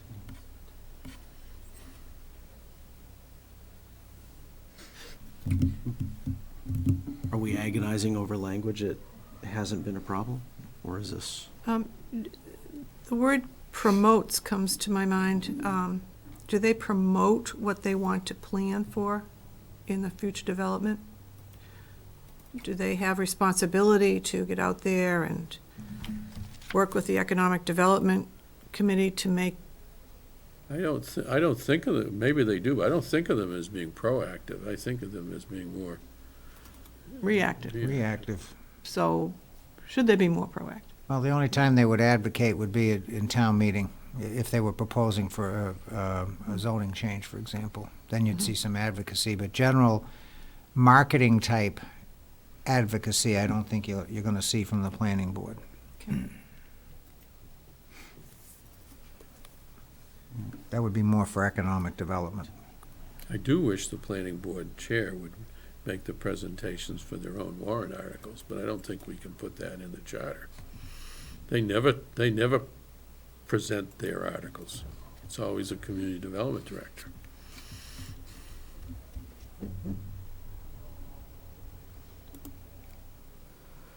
If I were on the planning board and I were the chair, I'd want to present my warrant articles. I don't think there's any need for the then. Okay? Good thought, though. Prepare, formulate, or develop? Is that what? Would one of those Is that a words be- synonym for make? Good for you.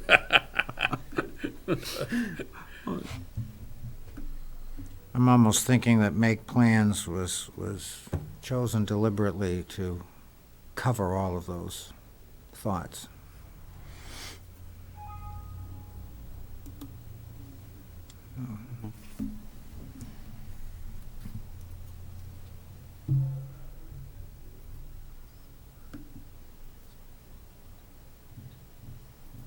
I don't, It's hard to think of an alternative, because Yeah. you don't want to say the planning board is responsible for the development, because then that suggests they should actually execute the development, and that's not what we mean. Facilitate? I'm fine with the way it is. Yeah, me I too. think we're going to have to leave it that way. So, anyone else? Ditto. Okay, so we all set on section B. Yes. Leave it. One question. ahead. What about the planning board looking at grandfathered clauses within their planning? So that anything that has been grandfathered in zoning would be captured in their planning? Do they look at the zoning all? You mean to Does this do away say? with it, or to support it? No, to support it. I'm not sure I follow you, Sheila. Is there anything in here that actually spells out that that the planning board must look at the zoning or how specifically that they look at the existing zoning bylaws? It says, I guess, authority under, Well, they have to follow the law. right.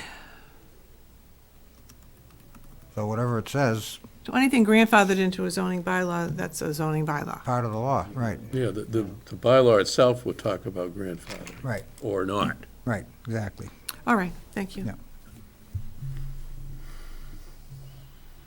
Okay, can we move on to Board of Health?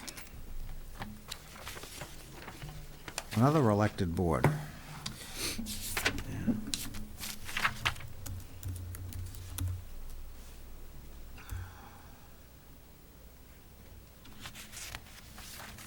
Which again, there are some towns where the boards of health are appointed.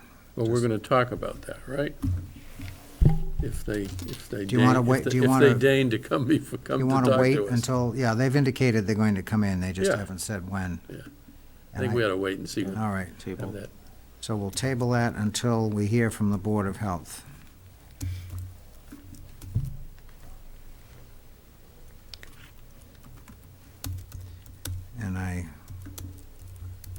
mistakenly sent it to the wrong person. I'll have to get on to the town administrator. Who's on the Board of Health? Anne Marie. Anne Marie Rourke? Mhm. Who else? Richard Day. Is he on the he's- board no. itself, or no, he's the director? He's the director. He's the employee. He's not Dr. on Wu used to be, but he's not Sue anymore, Rosa, right? Sue Rosa.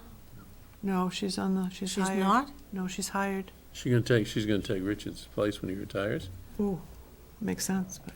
Eric Kaplan. Yeah, he's a doc, right? Okay. Another person. Okay, so we'll defer on the Board of Health. Section 3-7, Library. Trustees of Public Library.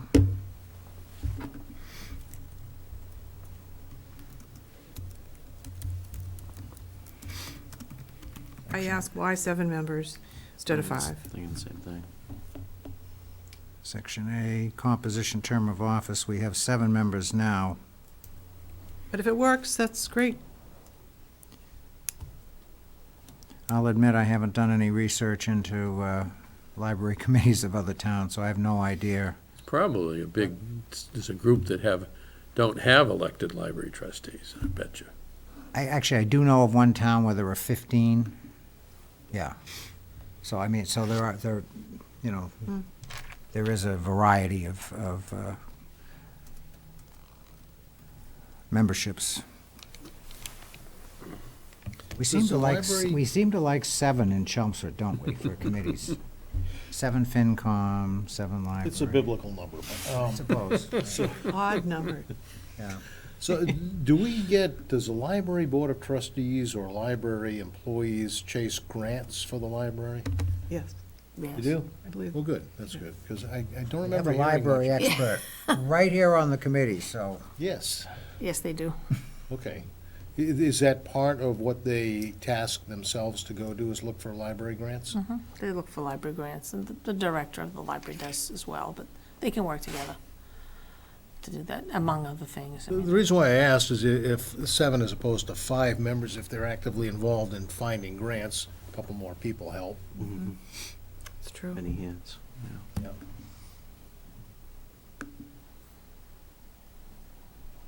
Anybody have any issue with the, I think the Composition? I think the library works quite well. they seem to. Yes. I like it. They do. Are you on, So they are keep you the a books, are you a right? trustee? No, No. I am I not. just wish the public library and the school libraries would work closer together. Maybe they do now. When I was in the FinCom, they didn't work together at all. Really? I'm sure, Yeah, I you- don't That know was- when, that was- I don't know when you were on the. Well, that was 20 years ago. I'm Yeah. sure you have an opinion on that subject. Would you care to voice it? Because I or- always thought that you could have specialized collections, whether it was a high school library or the public library. The big problem was, how do you let the public into the high school library? That was the big problem back then. But So, no, I mean, when I began my career in Chelmsford, we started by, when the library was building the new facility and they were here in the town hall, we used to walk or bus children over to sign up for a library card and take a tour of what the library's like. When they moved into the new building, we continued that. We targeted grades 5 and 6 with getting them into the public library, making sure every student had a public library card. We bused the students over. It was a field trip, actually, that we created at the time. And the public librarians would do their little spiel with the kids. It was a lot of fun. They learned where the resources were in the public library and how the public library could help them with homework outside of school hours, you know, when the school library was closed, or summers, what the summer programs were. We did run a collaborative summer reading program every year with the public libraries, where the students were given their reading log or whatever promotion it was in June, and they got to fill it out and not only bring it back to the public library, but then they held on to it and brought it into school for recognition in school as well. So we It's did. always two. Yes, and I'm forgetting, I mean, I'm going back a few years, and we did, absolutely.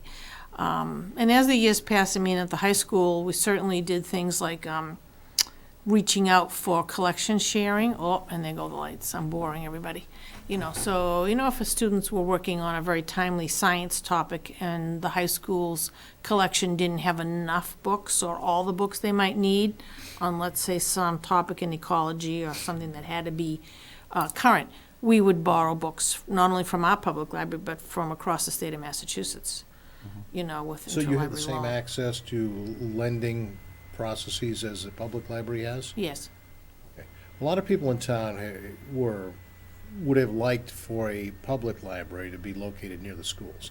Mm-hmm. In that area, 'cause it made a lot of sense. However, I remember when the high school was built, there was some discussion about having a separate entrance to the library, so the library could be open when the schools were closed. Oh, yeah. That didn't pass. Yeah. And that- for space and parking Right. reasons. Well, when the school libraries for Parker and McCarthy were built, they do have a separate entrance, because they thought that someday they might want to use those spaces for community meetings, evening parent meetings, all different things. But sometimes that happens, and sometimes it depends on the school, the culture of the school, what other space is available, and how that all works itself out. So, let's get back to business. Thank you very much. Good perspective. Yep. Good perspective. So term of office is okay? I A think, is okay? I think so. Section B, powers and duties.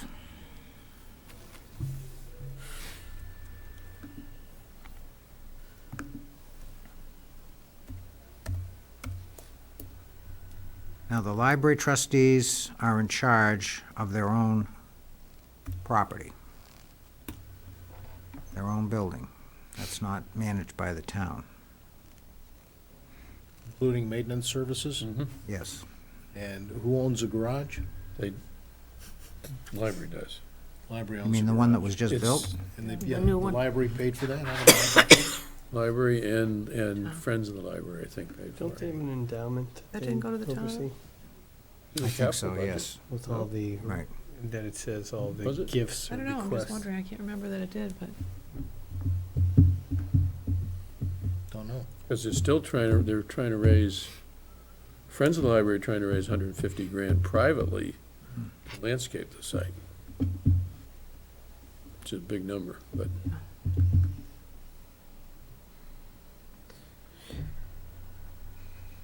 the only thing that they do rely on the town. If they get in an accreditation problem because of funding, then obviously the town's got to work, and they are totally independent unless they ever get to an accreditation problem. And over the years, I don't think they have. There were 1 or 2 years they were getting a They've been little on the close. edge, yeah. Yeah, but Yeah. it never got, yeah. And that library, that parking lot and that library is always full. Always busy.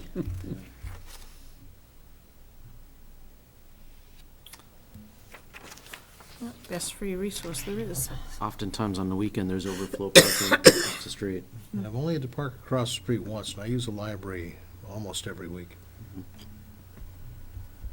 It's always, we're in there a couple times a week, and it's always,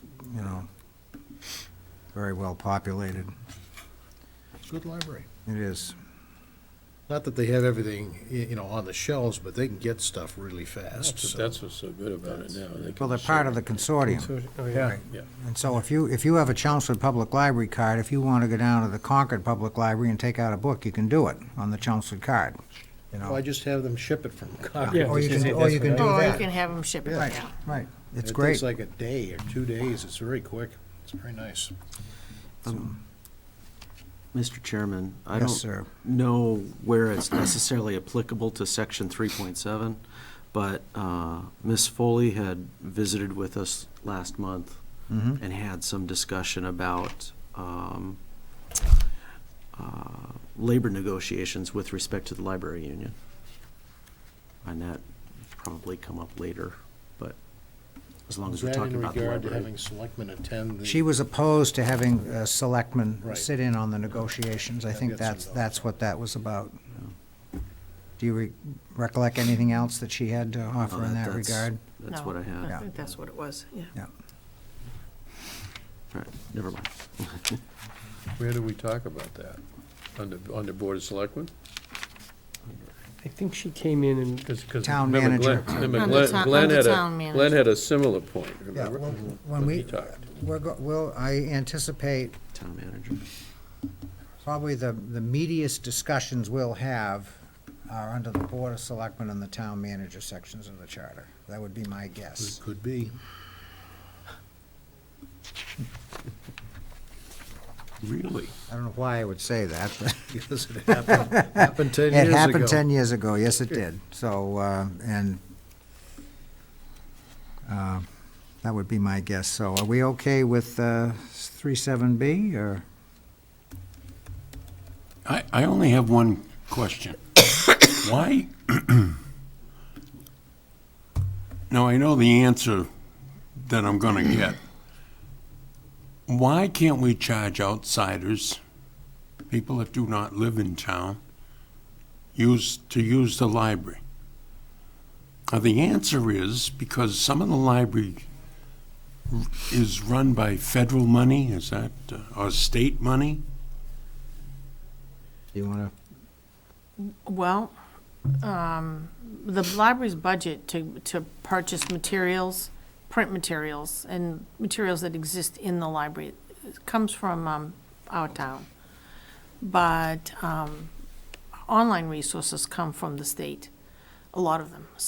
A few of them are purchased by our taxpayers, but the majority of what we do online at the public library comes from the state. But the libraries belong to regional library systems, which support their technology.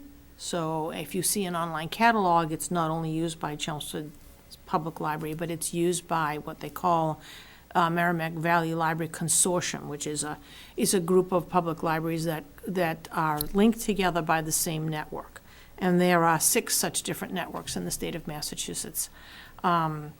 So separating out who uses which public library is really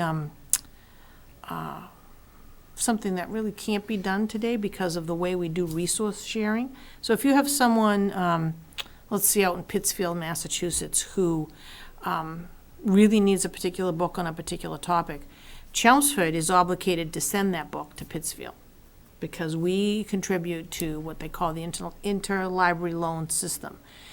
Conversely, if a Chelmsford resident is looking for a rare book and it can only be found in Amherst, even at one of the college libraries in Amherst, then they're part of our consortium and they are required to send that particular book here to Chelmsford to that particular resident.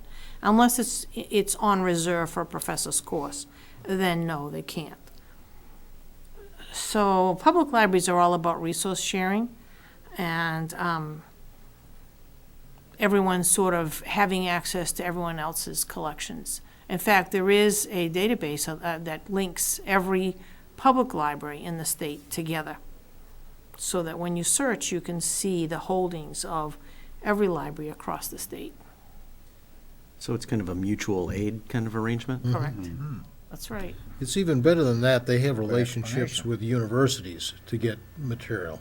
I got a pamphlet out of a university in Michigan or something they were able to find because the pamphlet was so rare.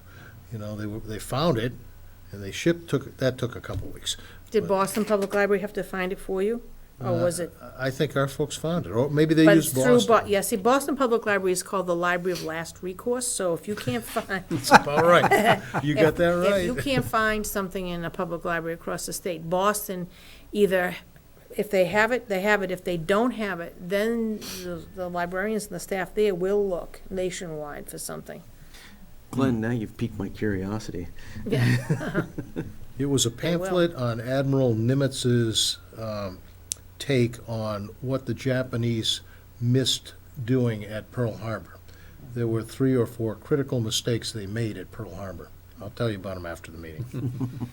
But it was in a pamphlet that just is not around anymore. It's about 15 pages long. Very good, thank So, you. does that answer your and question? Yes, it Sorry. does. Yeah. Thank you, Val. It's good. It's good to have a subject matter expert. On the rare occasion that you need it. So are we okay with B? Yes. Going once, going twice, I think we're okay. Okay.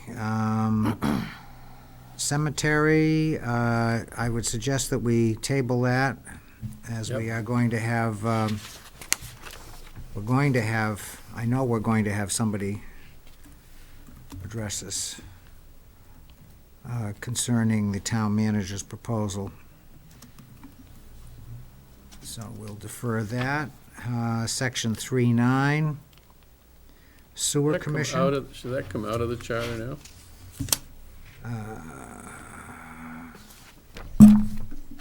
I Since think that it's- might be a reasonable recommendation. Part of DPW, right? Right, exactly.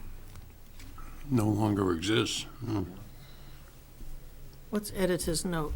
That's what are those notes somewhere at the end of, Under 8, section 5. The charter? I think it says once the sewer Yeah. project's done, it gets to the. say, I only have my slides in front of me. Dissolution. It was dissolved. Dissolved. Yep. Right. 8.5B says the sewer commission shall cease to exist and be dissolved upon completion of the sewer project, at which time all duties, powers, function, and the assets shall be assigned to the Department of Public Work or its successor agency. So could it come out of the charter? And then the editor's notes said that on 6/27/11, the Board of Selectmen had a regular meeting and heard the final report by the sewer commission on the substantial completion of the project. The board voted unanimously to accept the report and to dissolve the sewer commission. It could come out. I mean, this is a historical document, you know, in retrospect, so there's no purpose for it being there. Instead of changing the charter, they made an editorial note that, you know, Will it's, will we ever have the need for a sewer commission again? I mean, that's probably a silly question, In the, but, Certainly You not hope that, not. it's no. not that silly. In the mass general laws, when they repeal a law, they generally leave the section Well, I reference was in about there. to say, because the Yeah. bylaws and just- things make right. reference where it Exactly. says, housing authority, section 311 of the charter. yeah. We would have to cross-reference everything and make sure if we delete Mhm. the sewer commission and shift everything up, Exactly. that we take care of that everywhere else. So I think just to put deleted, like you say, or repealed. Right. That would be my recommendation. So how does everybody feel about that? Fine with that. So we just leave that the way it is? Yep. Okay. Constable, well,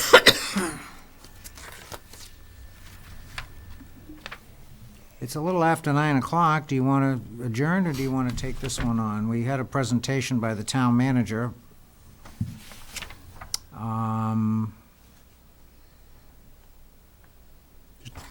Concerning what he thought should be done with the office.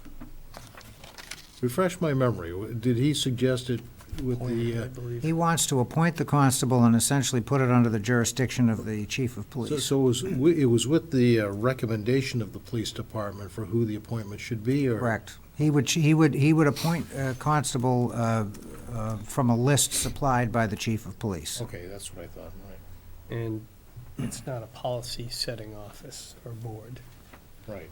which. Yeah. And it will be confirmed by the Board of Selectmen. Board of Selectmen, yeah, I think, right.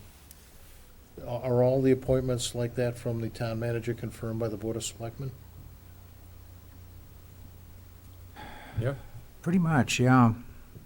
I'm trying to think of an exception, I can't. Now, I mean, even the operating department heads, chief of police, fire chief, those are all approved by the board. Having two selectmen in the room helps. Mm-hmm. Form. Do we want to talk about this now, or do you want to take it up at our next meeting? I think we have the input information. Yes, we do. Is it worthwhile reaching out to our constable, Or Chief Or newly Spinney? elected. or the chief, or the, yeah, I would, It would Yeah, seem that would, appropriate. both of those would be good, to hear what Charlie has to say and what the chief has to say. He's gonna say, don't take my, I just got here, don't take it away from me. I would almost bet he doesn't say that. No. I was trying to whine like he does, but I can't do that. It's not sincere. I'm just going to take a wild stab at this and guess that the town manager, before he came before us, probably had an extensive conversation with the chief of police. So I don't know if the chief, I mean, certainly if he wants to come before us and speak, he can, but would the committee be all right if I simply reached out to him and he sent an email or Yeah, something? if he sent it, I'd be fine with the letter. Okay, With that's some more fine. detail on All what right. his thought process is for how that is a more right. beneficial way to make that appointment versus having an election. Okay, I'll do that. Yeah, there's no sense in dragging him in here. I mean, certainly if he wants to If come he and has speak nothing to us, else to that's... do on a weeknight. Right, that's well, different. which I find that hard to believe, but, Probably The not. constable service. right. Okay, good, so we're up through section 10. At this point, I would entertain a motion to adjourn. So moved. Okay, Second. second, all those in favor? Aye. We're adjourned, thank you. Next meeting in January. So you can answer this question for me. Merry Christmas, I tried to Happy get New his Year's, answer or whatever on Pearl Harbor. your